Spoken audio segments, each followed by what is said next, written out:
চলুন আজ একটা দারুণ জিনিস জেনে নেওয়া যাক। আমরা সবাই তো বাণিজ্যিক ব্যাংক চিনি, কিন্তু ওরা ঠিক কিভাবে কাজ করে, আর সবচেয়ে বড় কথা, ওরা কিভাবে টাকা তৈরি করে।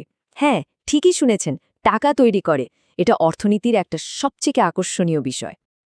আচ্ছা, কখনো কি ভেবে দেখেছেন ব্যাংকে যে টাকাটা আমরা রাখি সেটা ঠিক কি হয়? ওটা কি স্রেফ একটা ভল্টে তালাবন্ধ হয়ে পড়ে থাকে, নাকি এর পেছনে আরও বড় কোনো গল্প আছে? চলুন আজ সেই রহস্যটাই ভেদ করা যাক। পুরো বিষয়টা ধাপে ধাপে বুঝার জন্য আমরা কয়েকটা ভাগে আলোচনা করব। প্রথমে জানব বাণিজ্যিক ব্যাংক জিনিসটা কি, তারপর দেখব তাদের আসল কাজটা কি। এরপর আসবে সেই জাদুর মতো ঋণ তৈরির প্রক্রিয়াটা, যেটা আমরা একটা অঙ্ক কষে বুঝব। আর শেষে দেখব আমাদের অর্থনীতিতে এদের ভূমিকা ঠিক কতটা।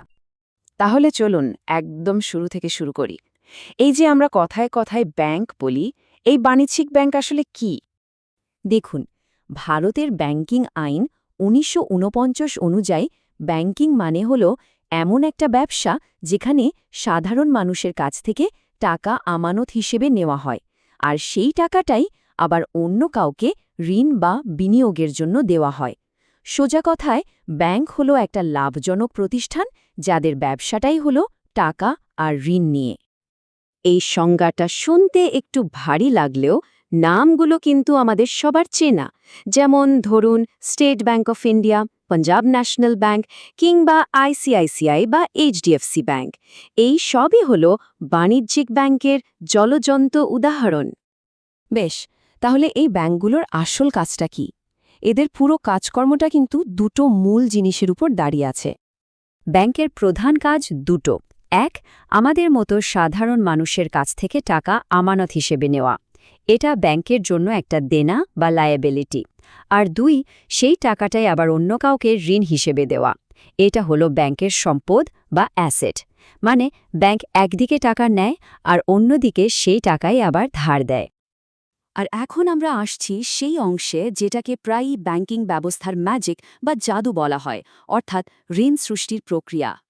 একটা সাধারণ প্রশ্ন মাথায় আসতেই পারে, তাই না?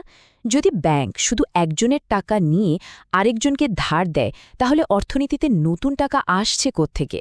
ঋণের জন্য এত টাকা ব্যাংক পায় কোথায়? এখানে কিন্তু আসল ব্যাপারটা লুকিয়ে আছে।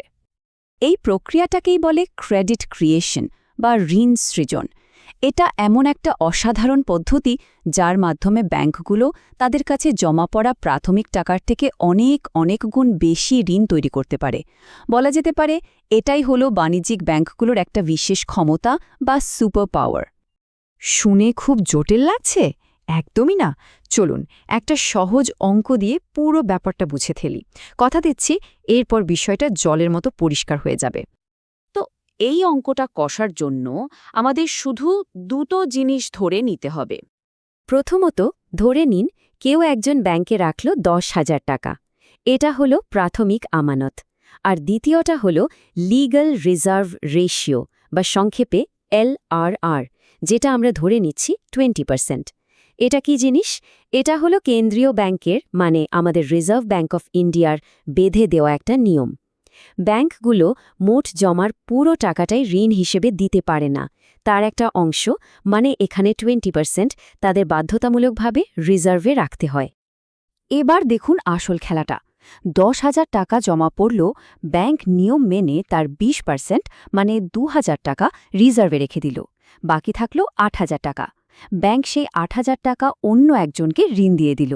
এখন যে ঋণটা নিল সে তো আর টাকাটা বালিশের নিচে রেখে দেবে না, সে টাকাটা খরচ করবে, আর সেই টাকাটাই ঘুরে ফিরে আবার কোনো না কোনো ব্যাংকে গিয়ে জমা হবে। ব্যাস, চক্র শুরু। এই টেবিলটা দেখুন, তাহলেই ব্যাপারটা আরও পরিষ্কার হয়ে যাবে। প্রথম ধাপে ১০,০০০ টাকার ডিপোজিট থেকে ৮,০০০ টাকার ঋণ দেয়া হলো। দ্বিতীয় ধাপে ওই ৮,০০০ টাকায় সিস্টেমে নতুন ডিপোজিট হয়ে গেল। ব্যাংক আবার তার ২০%, মানে ১,৬০০ টাকা রেখে ৬,৪০০ টাকা ঋণ দিল। তৃতীয় ধাপে আবার একই জিনিস হলো। দেখছেন তো কিভাবে ১ টাকা থেকেই বারবার নতুন ঋণের জন্ম হচ্ছে?